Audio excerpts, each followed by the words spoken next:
Mm. What I'd say when I got on here and I wanted to talk about public education. Need to talk about public education because simply I don't believe that many Black people understand what it is, why we have to participate, and what the purpose of public education truly is. It is a compensatory system that is run through the federal government, and it is called an offer of a free and appropriate public education. It's like a FAPE. A lot of people don't understand what FAPE means, but it would be free and appropriate and public, but it's going to be depending upon what the state's focus is. And so, being in California where I raised my children, I understood it to be just a modification of behavior, whether it be academic in nature or whether it be uh, modified behavior, really depended upon what the person who was receiving it and what the parent understood about their right to a benefit from public education. And so, I mean, what the requirements for Head Start are that you have children that are at least 6 weeks to 5 years old, and that you're pregnant, your child has special needs, um, that you're working with a high risk youth, foster youth, or you have, I mean, there are so many reasons why the federal government provides additional early services to children with who may have disabilities or who are from a high poverty family. But what I find is that most parents who are in poverty don't have access to those resources, and their children are actually not receiving the early start, and they're not in Head Start, and they don't start school until the first grade. And here in Nevada, the requirement is first grade, not kindergarten, although there are schools with kindergartens. And then I believe that it's not a choice to enter. It is up to the school site or the principal or whoever is allowing people to come in. But for the most part, the impact is very negative on the families who are in poverty, or let's just say Black people, because Blacks rarely have access to the public services that are free, because some people think that this is a states' rights issue and the state should determine who gets the benefit because it's the state taxes. But really, we are America's first citizens as being Black people. We were granted the right through citizenships through the 13th, 14th, and 15th Amendment. Although that if you commit a crime or you become seriously committing a crime, then you can lose your right to vote. So across America, we have so many people who are Black who don't vote. They just don't vote, and they don't even understand the process of voting or public services. And they certainly just don't understand that the mandated rules around compensatory education are to determine how much funding each state will get to help support those poor people or support those children with disabilities. But how that works in your favor is if you understand the rules. How it works against you if you don't understand the rules and you're just being a part of the harvest. I consider the harvest to be people who are unaware that they have a right to benefit, who are struggling and caught up just trying to meet the basic needs of the system, and it's not benefiting them at all. So we have so many children. Here in Clark County, I think there were 19 children who the NAACP chose to celebrate because they met the UC standards. 19 out of 3,800. That's 3,800 children who are not at grade level.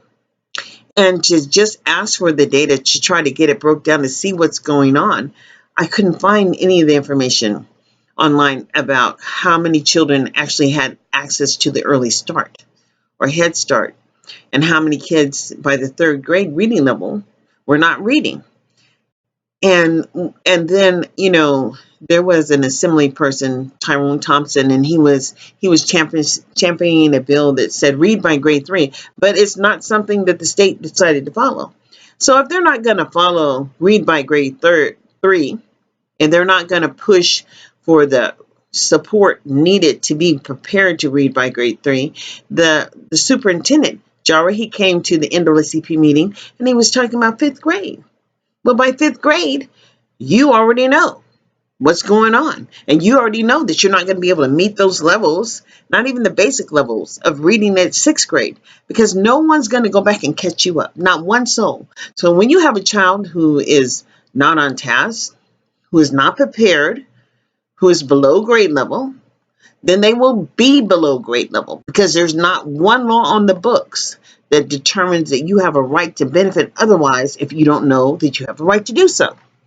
And so I decided that, maybe I want to get involved in NAACP or the Black Chamber of Commerce and go to some school board meetings and try to reach out and talk to the people in the school board, because I know that I was very involved in public education in Sacramento, California. This is where I'm from, or where I raised my children, and and um and where the struggle really was. But guess what? Every one of my children, all three of them, benefited from my ability to be involved in overseeing their education.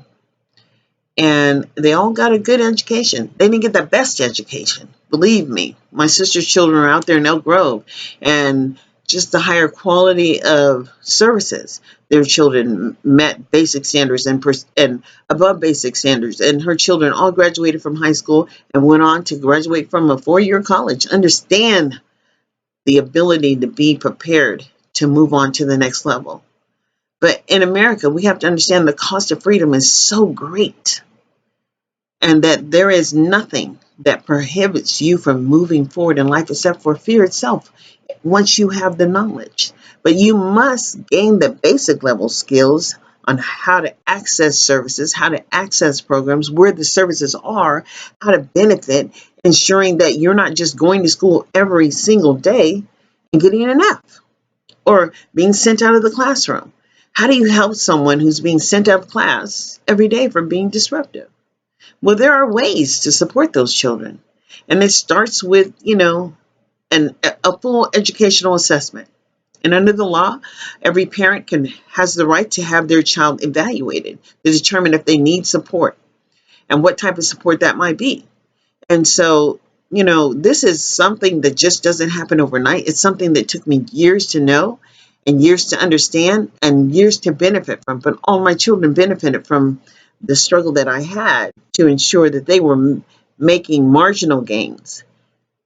You said marginal, just, slight gains. But eventually it became a real foundational support level to ensure that they were making progress in the public school system. Well, I've been on here way too long, 7 minutes and 36 seconds, about to sign off. And actually I would like to go through some tools that I can share, like the timeline, talk about what an IEP is, talk about assessment and evaluation, and share with families. And this is going to be like the presentation or premiere of my channel, because I have a video channel on YouTube, and I've been there for years. Just, and then I would just take times when I would go to the board meeting and share my concerns. But I believe that where we are in life and where we are right now in America, it requires a lot more sharing and a lot of resources to ensure that all families are brought up to a basic level of understanding that the cost of freedom has never been free, and that if you want your children to succeed, then you're going to have to put some elbow grease in and hold the system accountable, because there's just nothing free in life. And it requires that we all step up and always be professionals. So I look forward to talking to you soon. If you have any questions, please hit me up on my YouTube page or my Facebook page, where I'm going to post this. And I'd say have a great evening. Bye.